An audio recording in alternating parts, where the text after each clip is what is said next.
Hello and welcome to another episode of Healing from the Mess with me, your host, Lizzie. So, some things have changed. I got a new tattoo. My ears are pierced.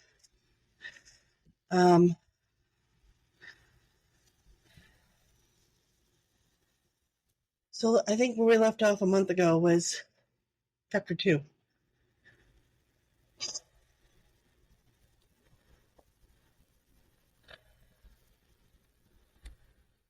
I came on here to talk about that.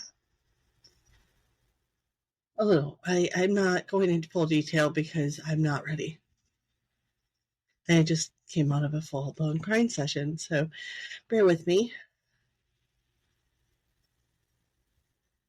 See, when I took time to heal and rebuild my relationship with my father, we did that.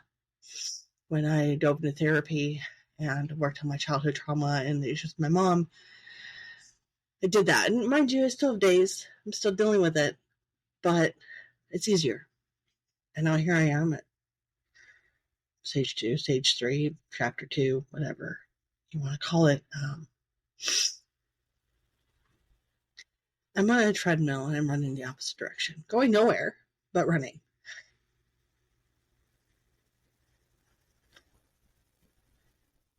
I'm running so fast and going absolutely nowhere because I'm not ready. See, I ran away from therapy for 2 years because I was afraid of what would happen when I looked too deep. See, just 10 minutes ago, I was sitting in my chair. Just watched part 1 of Brooke Shields' documentary called Pretty Baby.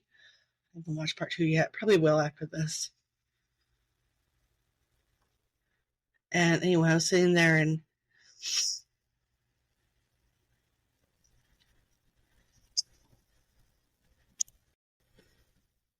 I was thinking about my past and my childhood. And I was thinking, I'm just shocked looking at my life now, where I'm at.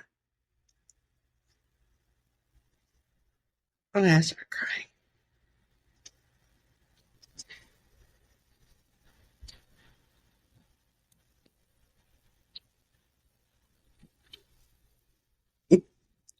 Because you see,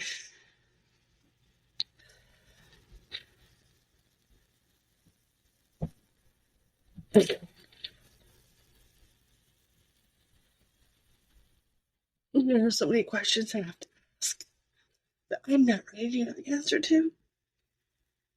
I'm afraid of my entire life changing. So my first thing I want to say is, if you are in this position and you are in this place and you're still running because you're afraid of what's going to happen and things are going to happen and what's going to change if you stop running, it's okay. It is okay to feel this way. It is perfectly okay for you to feel that way. Okay? It is. Because you're going to get to a place where you are ready.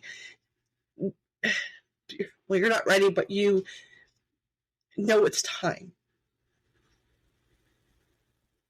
It took me 2 years. 2 years.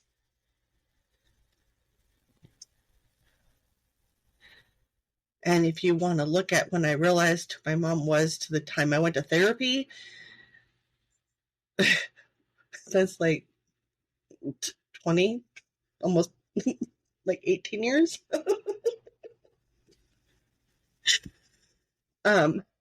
So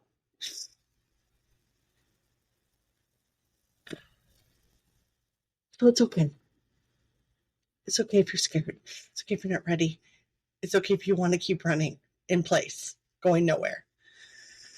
Because that's all you're doing is prolonging the inevitable. And I get that. And it's okay. I understand. I'm there right now. And I have things written down. I won't read them to you. It's so personal. I know I've shared so much. But I've shared about my past. I've shared about things that have happened, conversations with her in the present and things that happened when I was a child,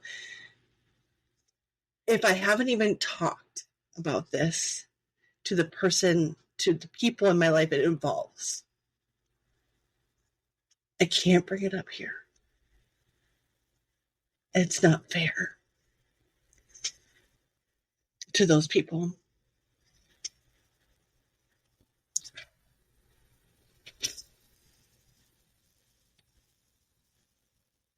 Yesterday was such a good day. I tried on a brand new dress. It felt sexy. I went to therapy and it was great. Afterwards, I got something to eat because I realized I forgot to eat breakfast. And I met this amazing woman. Didn't get her name or number or social media or anything, but I really hope I meet her again because I love to be friends.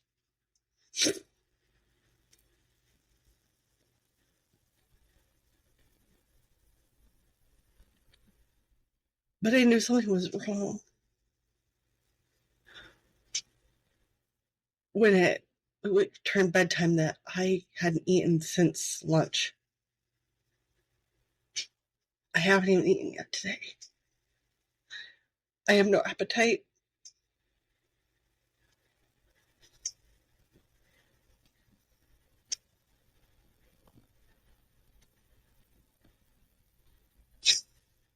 I'm so afraid that my whole world is going to change. I'm trying to remember that my whole world changed a year and a half ago. And look at how wonderful. Look at where I am now. Look at the woman I am now. I am proud of who I am now.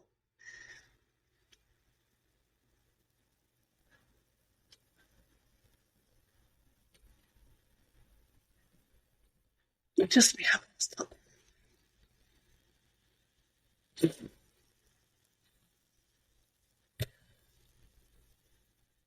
I don't know how I'm going to have this conversation. I don't know how I'm going to bring it up. I don't know how I'm going to proceed in this chapter.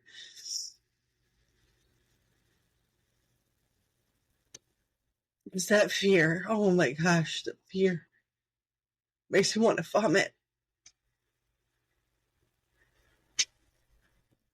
I am such a logical, analytical person.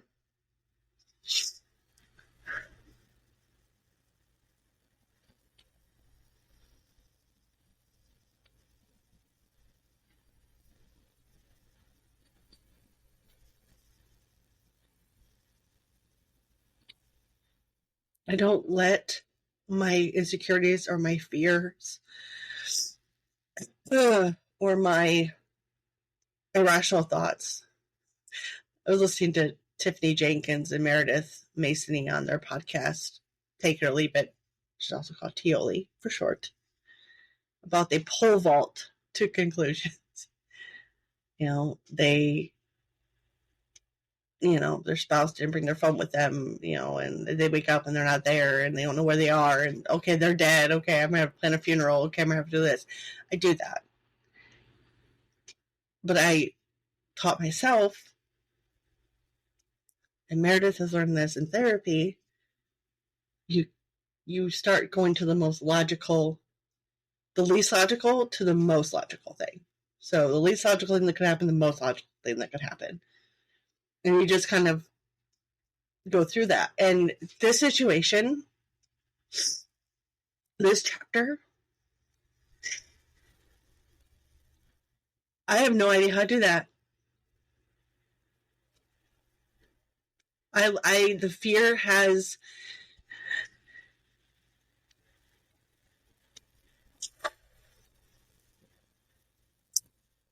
clutched me.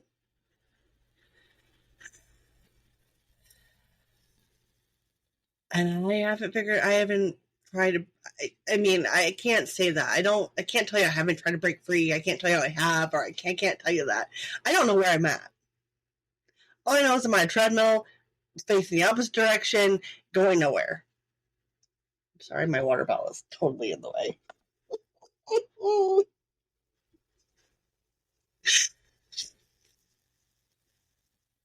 And I'm here. The one thing about me is I don't give up, and I fight, and I will continue to do so.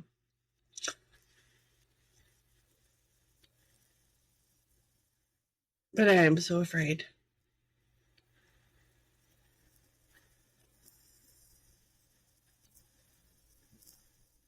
If I could bury my face in a hole, like an ostrich, I would. Bury my face in the sand. But I've kind of done that for the past 10 years. So now I have to stop and ask the hard questions.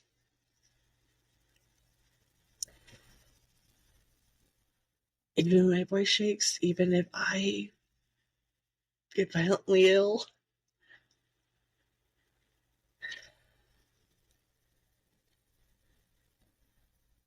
I have to speak up for myself.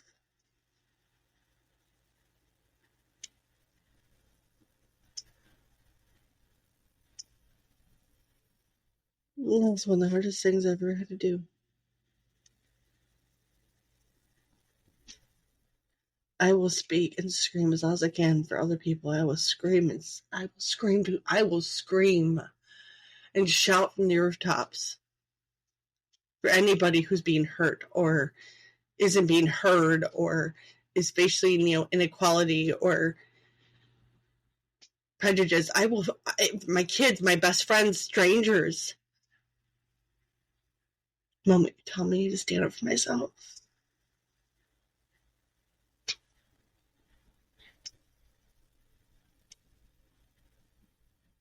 I have no voice.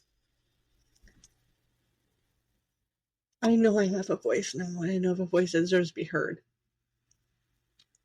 After 10 years of silence, how do you speak?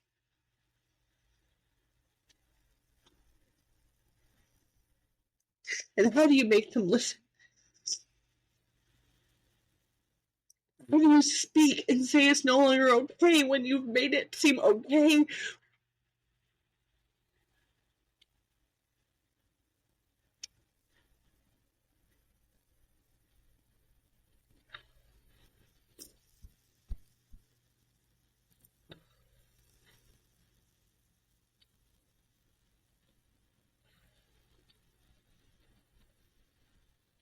I promise if I figure out the answer to that, I'll share it.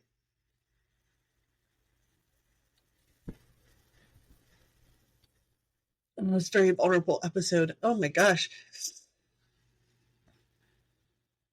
I know I didn't. I know it's not specific because I know some of you will be upset about that. Well, hey, you can't share everything.